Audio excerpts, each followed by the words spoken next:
Hi everybody, today I have a speaker that lives up to its name. This is the Tazata Boomblast Pro. Before we get into the details, you may have noticed that this speaker is soaking wet, and that's because Tazata claims the Boomblast Pro is IPX7 waterproof, and anybody that makes that claim is going to get tested. That's right, I gave this speaker the sink test.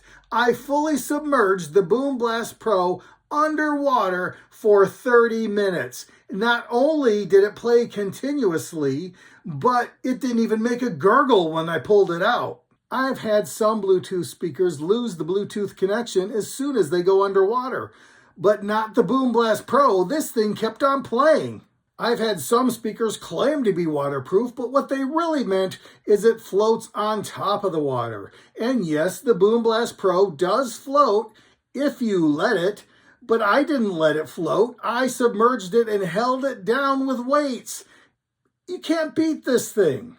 Why does Tazata call this the Boomblast Pro? How about two 30-watt woofers and two 10-watt tweeters, plus these massive passive radiators for a total of 80 watts of power? Look, I've had some speakers claim to be high power, but when you turn them all the way up, they're nothing but distortion. Not the Boomblast Pro. You can turn this all the way up with any kind of music, and there will be no distortion, even for my bass torture test, providing you don't have bass boost.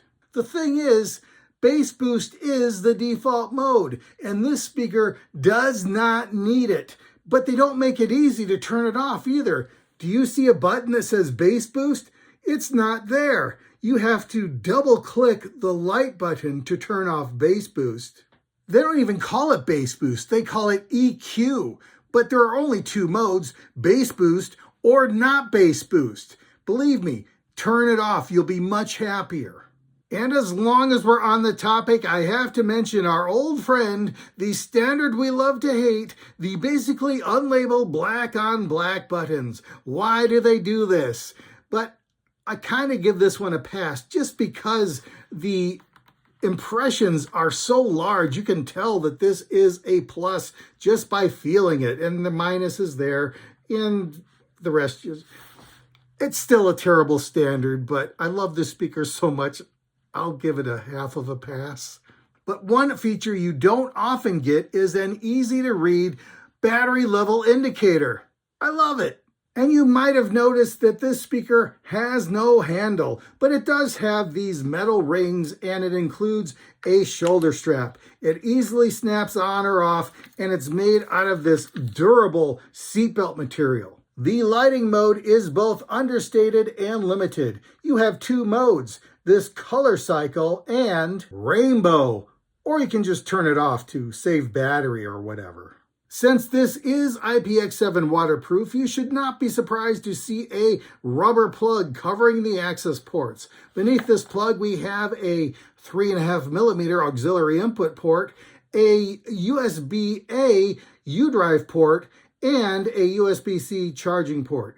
Now you can use the USB-A port as a power bank if you want, but I don't think I would because this thing only has a battery of 5,000 milliamp hours, and it's just not enough. With a speaker that sounds this good at maximum volume, you will probably play it at maximum volume. But if you do, you're only going to get like 3 hours of battery life. So I don't think I would decrease that further by using this as a power bank.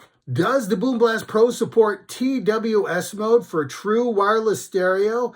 Well, yes and no. The Boomblast Pro supports broadcast mode, which is similar, but you are not limited to 2 speakers. You can have 100 speakers, maybe more than 100.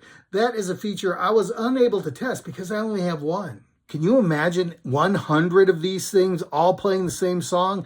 That's 8,000 watts. But I will say that unlike most portable Bluetooth speakers, there's enough separation between the drivers in the Boomblast Pro that you can hear stereo with one speaker. The one feature that I could not get to work was the hands-free calling option. Now, Tazata says it has this feature, but I don't know how to use it.